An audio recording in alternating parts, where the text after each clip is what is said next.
cinta itu tidak muncul di sumber. Cinta tidak muncul pada awal. Cinta muncul saat kita berhubungan dengan dunia tersebut.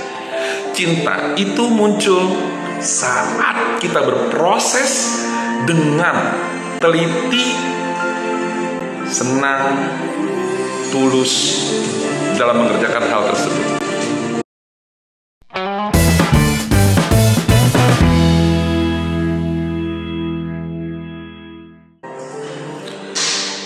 Assalamualaikum warahmatullahi wabarakatuh.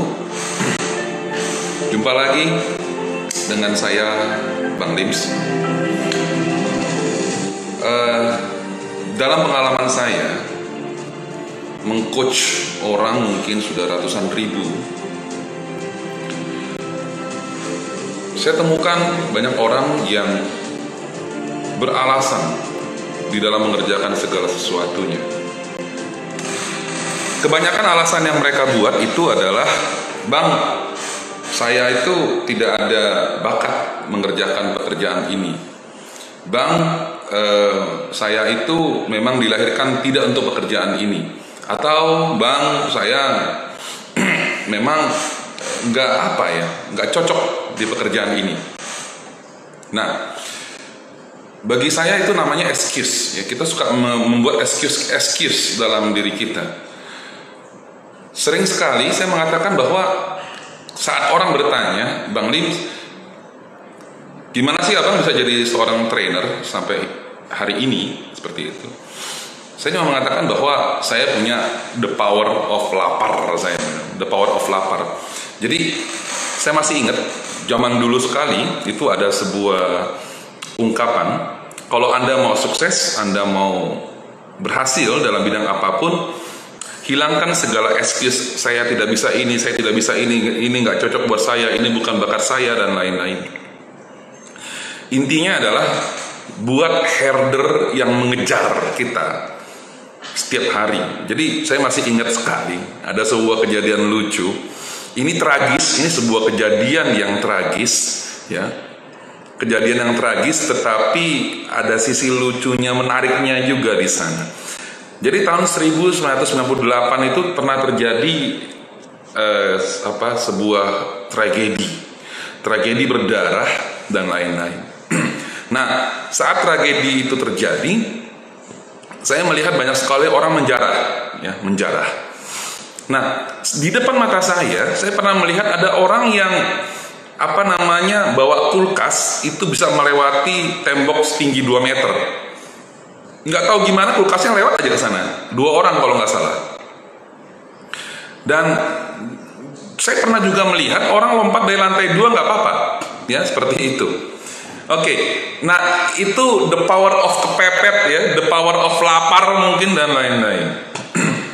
Nah, kalau saya pribadi, saya mengalami begini. Saya punya anak 4, ya. Saya punya istri 1, anak 4. Jadi kalau seandainya saya tidak bekerja, saya tidak berkarya, gitu kan, maka anak istri saya bagaimana? Itu kan kewajiban seorang ayah, ya, seorang papa, seperti itu. Jadi selama saya menjalankan profesi ini, saya menemukan satu keanehan. Mengapa saya kok bisa begitu mudah masuk keluar sebuah bidang, walaupun bidang itu adalah bidang yang tidak pernah saya kerjakan sebelumnya. Kayak 4 bulan ini saya mendalami dunia lele, ya, dunia lele yang secara pengetahuan, secara latar belakang, saya nggak memiliki latar belakang itu, di mana orang tua saya bukan seorang peternak, bukan seorang yang bergerak dalam dunia perikanan, ya. Papa saya itu seorang sales, ya. Papa saya seorang sales yang sebelumnya bapak saya itu adalah seorang supir, ya, antar lintas Sumatera, bawa truk, ya. Mama saya itu adalah pencuci baju dari rumah ke rumah orang. Nah, saya tidak memiliki latar belakang untuk mengajar, ya, untuk training, tidak memiliki latar belakang untuk di perikanan dan lain-lain. Saya tidak memiliki latar belakang di desain karena saya suka desain juga, ya, tidak seperti itu. Namun semua ini saya lalui karena power of lapar itu sendiri. Nah, dari power of lapar itu saya temukan ternyata awalnya power of lapar, awalnya seperti itu. Nah, lama-lama yang saya temui adalah, oh ternyata bukan the power of lapar yang membuat kita itu bisa berhasil pada sebuah bidang. Power of lapar itu adalah sekedar pemicu, oke, pemicu saja, pematiknya saja, gitu kan. Nah, yang mendorongnya itu sebenarnya bukan power of lapar. Gini, ketika kita tidak memiliki sesuatu lagi di rumah untuk dimakan, maka otak ini pasti akan berpikir, ya. Jadi bohong kalau orang bilang lapar itu orang nggak bisa mikir. Justru dengan adanya lapar orang jadi berpikir keras, kan seperti itu. Sama seperti 4 bulan ini, saya berpikir keras bagaimana tetap survive dalam rumah tangga saya. Ya, training kan tidak boleh, berkumpul kan nggak boleh kan selama 4 bulan. Lalu dari putar otak ini, dari the power of lapar ini, saya bilang seperti itu. Alhasil selama pandemi, saya menghasilkan 5 bisnis sekaligus. Pertama dari penjualan alat chemical dan mesin cleaning service, ya, yang saya namakan sebagai Ciamik. Kemudian yang kedua ada desinfektan SAS yang menyemprot desinfektan kemana-mana. Yang ketiga saya buat kaos namanya Bang Lims Distro. Yang keempat itu saya punya usaha yaitu Let's Go, lele siap goreng. Oke. Yang kelima saya menjadi orang yang lebih aktif lagi di dalam mendesain sesuatu, karena orang butuh desain ya. Ketika itu ada mereka kebanyakan orang nggak bekerja, work from home, kemudian mereka membutuhkan banyak sekali desain, dan saya hobi desain dan saya lakukan itu. Tapi coba Anda lihat, saya membuat 5 usaha sekaligus selain usaha training saya, itu bukan karena saya panik. Sorry, beda ya. The power of lapar sama panik itu 2 hal yang jauh berbeda bagi saya. 5 hal itu adalah 5 hal yang saya sukai. Saya bangun Ciamik karena memang saya punya link ke pabrik-pabrik cleaning service, alat-alat ya, hazmat ya, masker, semuanya saya punya dan saya manfaatkan itu. Saya bangun toko online namanya Ciamik. Kemudian kaos, kenapa saya suka? Karena saya suka kaos. Saya suka kaos yang desainnya minimalis dan lain-lain. Kemudian saya buka lele. Kenapa? Karena memang ini usaha yang saya sudah rintis 3 tahun yang lalu, tapi saya serahkan kepada kawan saya. Kemudian sempat saya tinggalkan dan saat ini saya terjun lagi ke dunia lele tersebut. Karena saya nggak suka lele, saya nggak suka perikanan. Tetapi kenapa hari ini, detik ini penjualan lele saya untuk Let's Go 1 bulan itu sudah tembus 3.000. Walaupun 3.000 itu bukannya hal yang besar, tetapi it's amazing, it's work ya, ini jalan gitu loh. Kemudian yang selanjutnya lagi desain. Saya memang suka desain. Saya suka bikin logo, saya suka bikin untuk Instagram dan lain-lain dengan model-model yang minimalis. 5 hal itu saya lakukan karena I love it, because I love it, karena saya mencintainya. Nah, bagi teman-teman yang merasa mengerjakan sesuatu hari ini, saya ada cerita lagi, satu hal lagi, terakhir saya cerita. Kemarin saya ada pertemuan dengan teman-teman GoClean, ya, pertemuan dengan teman-teman GoClean. Lalu satu pertanyaan saya lontarkan kepada mereka. Saya bilang gini, di antara 100 teman-teman ex GoClean yang benar-benar mencintai toilet itu ada berapa? Ternyata apa yang saya temukan? Jawaban mereka pada saat itu, kalau ada 10% itu sangat bagus sekali Bang. Bahkan ada yang menjawab, kalau seandainya ada 5%, itu bagus sekali Bang, gitu loh. Kenapa? Karena gini, bedanya apa sih? Ketika kita bekerja karena kita mencintai sesuatu dan kita bekerja karena uang. Saya nggak menafikan bahwa banyak orang bekerja karena uang. Tapi pada satu sisi, orang yang memiliki integritas, orang yang memiliki passion, ya, ketekunan, kecintaan, integritas di dalam pekerjaan dia, maka bisa kejadian orang tersebut melakukan hal itu walaupun tak dibayar dan dia senang. Oke. Saya pernah servis motor, oke, di sebuah bengkel kawan dekat saya hingga hari ini. Saya masuk ke toiletnya, maaf, kamar mandinya, ke WC-nya, karena toilet dengan WC itu dua hal yang berbeda. Saya masuk ke WC-nya dan saya lihat WC-nya sangat kotor sekali. Dan apa yang saya lakukan pada saat itu? Saya ambil sabun colek, saya ambil sikat tangan, kemudian saya bersihkan WC tersebut. WC bengkel yang penuh dengan kotoran, dengan gemuk, dengan oli, ya, kotoran dan lain-lain. Tapi saya bersihkan. Setelah selesai saya bersihkan, motor saya selesai. Saya bayar kawan saya tersebut untuk servis motor dan saya pulang. It's happened. Kenapa? Because I love toilet, I love cleaning, gitu loh. Mudah-mudahan teman-teman bisa kebayang ya, para guru dan sahabat saya sekalian. Kalau Anda mencintai, bukti Anda mencintai sebuah pekerjaan adalah tidak usah dibayar sekalipun, atau Anda harus membayar hal itu, tidak ada masalah. Yang penting Anda melakukan hal itu. Contoh, saya suka motor, saya suka touring, dan saya tidak keberatan untuk membayar ongkos touring. Yang penting saya happy. So, saya menemukan kegembiraan, kesenangan, kebahagiaan ketika saya ngosek toilet.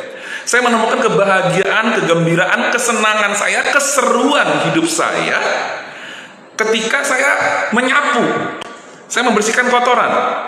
Oke, so kalau begitu, hari ini saya bisa menjadi seorang trainer cleaning service, saya bisa menjadi coach dalam service, saya bisa menjadi seorang grassroots motivator, bukan karena uang sebenarnya. Kenapa? Karena setiap nongkrong di mana saja saya selalu selalu concern dengan tiga hal itu. Saya masuk ke sebuah mall, saya temukan puntung rokok di depan lift, saya ambil puntung rokoknya, saya buang. Padahal itu bukan mall saya. Kemudian bekerja di sana juga bukan perusahaan saya. Oke. Why I do that? Why did I do that? Okay? Because I love it. Karena saya sangat suka gitu. Saya senang sekali. Ada lagi satu cerita. Saya ke Circle K, zaman dulu ada Circle K. Saya makan, kemudian depan saya ada anak muda 5 orang, buang sampah sembarangan, dia pergi aja, sampahnya nggak dibuang, ada di meja. Saya pikir daripada orang Circle K yang sudah sibuk itu membersihkan, saya kemas makanan saya, sekalian saya ambil kotoran di meja tersebut, kemudian saya buang ke tong sampah yang berada di dekat itu. Why did I do that? Because I love it. Jadi, the power of lapar itu adalah pemicu saja. Selanjutnya yang bekerja itu adalah jiwa dan cinta. I love it. Sekali lagi I love it. Maka teman-teman, dan love itu dapat dibentuk, dan love itu dapat dikondisikan, ya. Saya mau bercerita sebuah cerita tentang jiwa dan cinta. Oke, ini saya buka dulu sebentar. Jadi zaman dulu ada seorang raja ya datang ke sebuah festival kerajaan, festival kerajinan kerajaan ya. Kemudian terdapat banyak kerajinan yang dipamerkan pada saat itu. Suatu ketika datanglah raja tersebut ke stand yang pertama di jajaran pameran-pameran logam. Ya, sang raja berhenti dan bertanya kepada salah seorang pengrajin. Dia bilang gini, "Bapak, ini logam apa?" Lalu pengrajin pertama di meja pertama dia mengatakan bahwa, "Oh, raja, ini adalah emas murni 24 karat." Lalu apa yang terjadi pada saat itu? Raja hanya menjawab, "Oh, gitu aja." Lalu raja pergi ke yang kedua, stand yang kedua. Dan baru raja mendekat, orang yang kedua itu mengatakan, "Oh tuanku, terima kasih telah datang ke stand saya ya. Ini adalah perak yang terbaik di negeri ini." Lalu raja menjawab, "Oh ya. Oke, itu perak yang terbaik." Lalu tidak jauh dari meja yang kedua, sang raja lalu mengambil sebuah ukiran metal, ukiran kerajinan tangan dari besi itu yang diangkat, lalu dia bilang gini, Bapak, ukiran ini sangat indah, terbuat dari emas berapa karat ini, gitu. Lalu orang yang ketiga mengatakan begini, Tuanku, mohon maaf, ini bukanlah emas, tapi ini adalah perunggu. Oh, perunggu. Kenapa seindah ini? Kok sedetil ini? Kok sehalus ini? Katanya begitu. Nah, jadi Pak Tua itu mengatakan, Tuanku, ya bagi saya memang ini sebuah kesenangan, ini sebuah hobi, ini sebuah kebahagiaan bagi saya untuk membuat perunggu tersebut. Dan apa yang terjadi, para guru dan sahabat saya sekalian? Raja mengatakan, Bapak mau nggak jadi pengrajin ukiran di istana saya? Anda akan saya gaji sesuai dengan harga seorang pengrajin ukiran di istana. Nah, lihat, yang pertama memamerkan emas, yang kedua memamerkan perak. Namun raja lebih memilih yang perunggu. Kenapa? Karena yang perunggu itu dikerjakan dengan jiwa dan cinta. Dengan jiwa dan cinta. Dia senang melakukannya, dia ikhlas melakukannya. Maka saya memiliki konsep, ya, konsep dalam melakukan apapun. Ketika ada apapun yang datang kepada saya berusaha belajar untuk ikhlas, menerima. Oke, sudah seperti ini ya. Oke, saya ikhlas menerima hal itu. Lalu saya kerjakan dengan tulus. Saya kerjakan dengan tulus. Salah satu bagian dari ketulusan itu sendiri adalah kita mendalami dunia tersebut.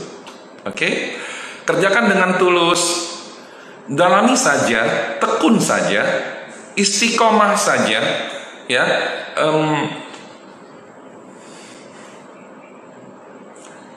Fokus. Lalu apapun yang terjadi setelah itu kita ridho. Ikhlas ketika dia turun, ya, ikhlas di sumbernya, tulus di prosesnya, ya, kemudian ridho terhadap apapun hasilnya. Itu yang selama ini selalu saya jalankan terhadap 5 usaha saya. Berarti 6 usaha saya dengan training. Nah, teman-teman, jadi Anda, saya yakin, adalah orang-orang yang sangat jeli. Melihat sesuatu yang dikerjakan dengan jiwa dan cinta pasti berbeda dengan sesuatu yang dikerjakan dengan asal-asalan, sekedar hanya untuk mendapatkan uang saja. Jadi yang ingin saya garis bawahi di sini adalah tetaplah lakukan segala sesuatu dengan cinta. Tetaplah lakukan segala sesuatu dengan ketekunan. Tetaplah fokus dengan apa yang Anda kerjakan saat ini. Walaupun di awal Anda tidak mencintai, tidak menyenangi apa yang Anda kerjakan, tapi ingatlah bahwa hari ini Anda berada di tempat ini, hari ini, di sini, sekarang, dan itulah yang menghidupi Anda hari ini. Jadi jangan deny. Semakin kita menolak untuk menerima pekerjaan, menerima ketetapan yang Tuhan berikan pada hari ini, Anda akan semakin menderita. Dan semakin menderita Anda dalam bekerja, akibatnya Anda semakin tertekan. Dan semakin tertekan Anda dalam pekerjaan Anda, jangan pernah berharap sebuah mahakarya akan muncul dari sebuah ketertekanan saat bekerja. Para sahabat dan guru saya sekalian, apapun yang Anda hadapi pada hari ini, apapun yang Anda kerjakan pada hari ini, just love it. Kenapa? Karena Tuhan hari ini sudah memberikan hal itu untuk Anda. Cinta itu tidak muncul di sumber. Cinta tidak muncul pada awal. Cinta muncul saat kita berhubungan dengan dunia tersebut. Cinta itu muncul saat kita berproses dengan teliti, senang, tulus dalam mengerjakan hal tersebut. Sahabat dan guru saya sekalian, tidak ada kebetulan. Tidak ada kebetulan. Apa yang terjadi pada hari ini bukanlah hal kebetulan. Saya yakin itu. Tuhan memiliki rencana, dan rencana Tuhan, apapun rencana Tuhan itu pasti indah pada akhirnya. Oleh karena itu, never lose hope. Jangan pernah kehilangan harapan. Hari ini apa yang Anda kerjakan, maka cintailah. Kenapa harus dicintai? Persoalannya cuma satu. Live it or love it. Live it or love it. Kalau Anda hari ini merasa ini bukan pekerjaan Anda tidak mencintai pekerjaan Anda, pilihannya cuma satu. Tinggalkan.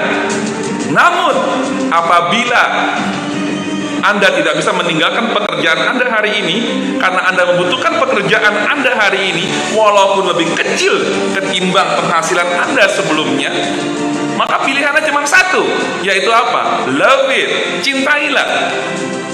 Hidup itu pilihan. Live it or love it. Bisa jadi apa yang menurut Anda buruk, menurut Tuhan itu yang terbaik untuk Anda. Bisa jadi sesuatu yang menurut Anda baik, buruk bagi Tuhan. Bisa jadi hari ini yang Anda kerjakan ada rencana Tuhan untuk membuat hidup Anda jauh lebih baik lagi. Teman-teman, para sahabat dan guru saya sekalian, ingat, kita tidak pernah tahu apa yang terjadi di depan. Kenapa? Karena hidup adalah hari ini. Terima kasih. Jadilah pengrajin perunggu yang luar biasa seperti tadi. Walaupun perunggu, tapi apabila dikerjakan dengan cinta dan jiwa, maka orang akan dapat menilai itu. Manusia hidup untuk sebuah karya. Dari karyalah yang bercerita tentang jiwa, dan jiwa akan bercerita tentang hidup. Hidup akan bercerita tentang cinta, dan cinta adalah satu-satunya hal yang bisa kita berikan untuk dunia, karena kita ingin mati dikenang dengan cinta. Terima kasih para guru dan sahabat saya sekalian sudah menemani saya belajar pada sore hari ini. Tetap semangat. Saya berdoa, semoga Anda tetap dalam keadaan sehat, selamat, sejahtera, tetap semangat, dan sukses selalu. Saya Bang Lim. Terakhir, hal yang paling berharga hari ini adalah tetap waras. Harta paling berharga saat ini adalah tetap waras. Kebahagiaan terindah hari ini adalah kita masih bisa tersenyum. Terima kasih. Salam sukses selalu. Saya Bang Lim. Wassalamualaikum warahmatullahi wabarakatuh. Sampai jumpa.